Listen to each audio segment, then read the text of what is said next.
कैसे हैं आप सब? आशा करती हूँ आप सब अच्छे होंगे, स्वस्थ होंगे। स्वागत है आपका इस कक्षा में। आइए आज हम पढ़ते हैं हिंदी व्याकरण का पाठ 2, वर्ण एवं वर्णमाला। बोलते समय हमारे मुख से अनेक ध्वनियां निकलती हैं।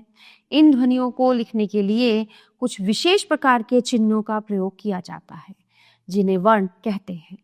वर्ण को अक्षर भी कहते हैं, जैसे छोटा आदमी, छ ओ ट आ छोटा, ये 4 ध्वनियां हैं। अ द अ म ई, ये 5 ध्वनियां हैं। सभी भाषाओं में निश्चित वर्ण होते हैं, जैसे अंग्रेजी में ए से जी तक 26 वर्ण होते हैं। इन्हें अल्फाबेट कहते हैं। इन्हें एक निश्चित क्रम में रखा जाता है। इसी प्रकार हिंदी भाषा के वर्णों को भी एक निश्चित क्रम में रखा जाता है, जिसे वर्णमाला कहते हैं। वर्णों के क्रमबद्ध एवं व्यवस्थित समूह को वर्णमाला कहते हैं।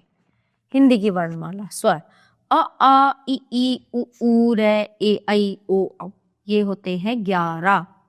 व्यंजन क ख ग घ ञ, कवर चौवर च छ ज झ य, टवर ट ठ ड ढ ण, तवर त थ द ध न, पवर प फ ब भ म।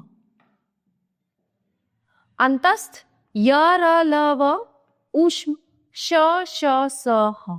कुछ अन्य वर्ण हैं अंग, अंग, अहा, ड़, ढ, ओ, ज और फ। अंग और अहा अयोग वहां है, और अंग जिस पे चंद्र बिंदु है वो अनुनासिक स्वर है। ड़ और ढा को भी व्यंजन के रूप में अपनाया गया है। इनसे किसी शब्द की शुरुआत नहीं होती। ओ, ज तथा फ आगत ध्वनियां हैं, जिन्हें दूसरी भाषाओं से लिया गया है। श, त्र, ज्ञ, श्र संयुक्त व्यंजन है। ये 2 व्यंजनों के मेल से बने हैं।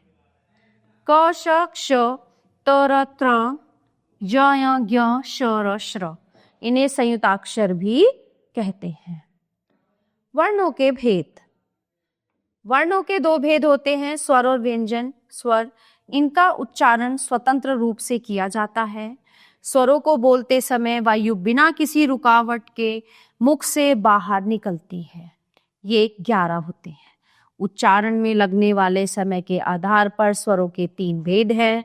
ह्रस्व स्वर, जिन स्वरों के उच्चारण में सबसे कम समय लगता है उन्हें ह्रस्व स्वर कहते हैं।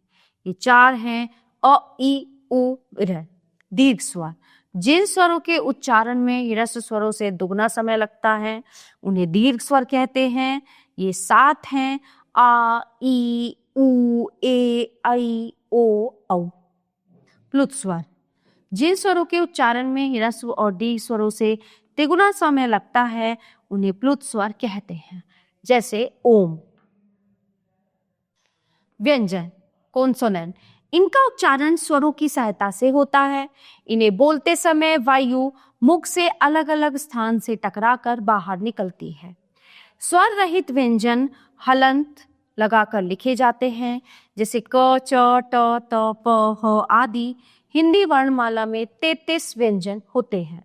अब बात करते हैं मात्राओं की। मात्रा स्वरों के लिए निर्धारित चिन्ह मात्राएं कहलाती हैं। अ के अलावा सभी स्वरों की मात्राएं होती हैं। व्यंजनों के साथ आने पर स्वर मात्रा का रूप ले लेती हैं, ठीक है, तथा बिना व्यंजन के स्वर अपने मूल रूप में होते हैं। स्वर मात्रा, अ की कोई मात्रा नहीं होती। अ, ई, बड़ी ई, छोटा ऊ, बड़ा ऊ, रै से ऋषि, ए से एडी, आई से अनक, ओ से ओकली, औ से औरत। अब देखते हैं इनसे वक्त, प्रयोग और मूल रूप। चल, अब अनार, चाट, आज आम, चिड़िया, इमली, इनाम, चीज, ईख, ईशा, पुड़िया, उल्लू, उमा, चूहा, ऊन, ऊर्जा, कृषक, ऋषि, ऋषभ, चेष्टा, एड़ी, एक, कैलाश, ऐनक, चोर, ओस, कौतुक, औसन।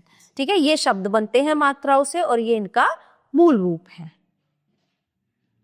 अब आता है अन्य चिन्ह। अनुस्वार, इसका उच्चारण नाक से होता है। इसका चिन्ह ऊपर बिंदु होता है, जैसे कंगन, कंगन, गंगा, भंग आदि। अनुनासिक, इसका उच्चारण नाक और गले दोनों से होता है। इसका चिन्ह जैसे चंद्र बिंदु होता है, जैसे आंख, कांच, पांच आदि। विसर्ग, इसका उच्चारण है की तरह होता है, जैसे प्रातःकाल, दुख, नमः आदि। ये प्राय संस्कृत के शब्दों में लगता है। आगत, इसका उच्चारण आ तथा ओ के बीच की ध्वनि के रूप में होता है। इसका प्रयोग अंग्रेजी से हिंदी में आए शब्दों में होता है, जैसे फ्रॉक, डॉग, कॉलेज आदि। संयुक्त व्यंजन, जब दो व्यंजन एक साथ आए और उनमें पहला व्यंजन स्वर रहित हो तथा दूसरा व्यंजन स्वर सहित हो तो वे संयुक्त व्यंजन कहलाते हैं। और ये संयुक्त व्यंजन अग्र प्रकार से लिखे जाते हैं। कैसे, आइए देखते हैं। जिन व्यंजनों में खड़ी पाई होती है और वे स्वर रहित होकर दूसरे व्यंजन के साथ जोड़े जाते हैं तो उनको खड़ी पाई हटा दी जाती है। जैसे गश्त, बिना पाई वाले व्यंजनों को नीचे हलंत लगाकर उन्हें दूसरे व्यंजनों के साथ जोड़ा जाता है। जैसे गट्ठर, का और फा को जब दूसरे व्यंजन के साथ जोड़ा जाता है तो उनकी आगे की घुंडी हटा दी जाती है। जैसे अक्ल, कोफ्ता। द्वित व्यंजन, जब दो समान व्यंजन एक साथ आए और उनमें पहला व्यंजन स्वर रहित हो तथा दूसरा स्वर सहित हो तो उन्हें द्वितीय व्यंजन कहते हैं।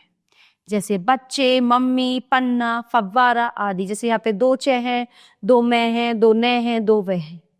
र के विभिन्न प्रयोग, स्वर सहित र अपने स्वतंत्र रूप में लिखा जाता है, जैसे रस, भारत, अनार, समर, प्यार आदि। जब र स्वर रहित र होता है तब आगे वाले व्यंजन के ऊपर रेफ के रूप में लगता है, जैसे धर्म, सर्प। जब र खड़ी पाई वाले स्वर रहित व्यंजन के बाद हो तो खड़ी पाई के साथ पदेन के रूप में लगता है, जैसे प्रांत और क्रम। स्वर रहित द तथा ह के साथ र इस प्रकार लगता है, जैसे द्रव्य और ह्रस्व। ट ढ व्यंजन के साथ आए तो उनके रूप इस प्रकार होते हैं, ट्रक, ड्रम। ड ढ ड ढ का प्रयोग, ड ढ ड ढ। इन शब्दों को बोलकर पढ़ें। देखो ये तो हो गया डाकिया, ये पकड़ है ना, ये शब्द के शुरू में आता है, ये बीच में या आखिर में। ढक्कन, पढ़ना। तो दोनों में कितना वो है डिफरेंस, किसका, एक बिंदी का डिफरेंस है। ठीक है, अब आते हैं कुछ महत्वपूर्ण तथ्य। भाषा की सबसे छोटी इकाई वर्ण है। वर्णमाला वर्णों के क्रमबद्ध समूह को कहते हैं। स्वर की संख्या 11 होती है। स्वर के 3 भेद हैं, ह्रस्व स्वर, दीर्घ स्वर और प्लुत स्वर। स्वरों के लिए निर्धारित चिन्ह मात्राएं कहलाती हैं। तो प्यारे बच्चों, ये पाठ यहीं पे समाप्त होता है। आशा करती हूँ आपको बहुत अच्छे से समझ आया होगा। मिलते हैं अगली कक्षा में। धन्यवाद।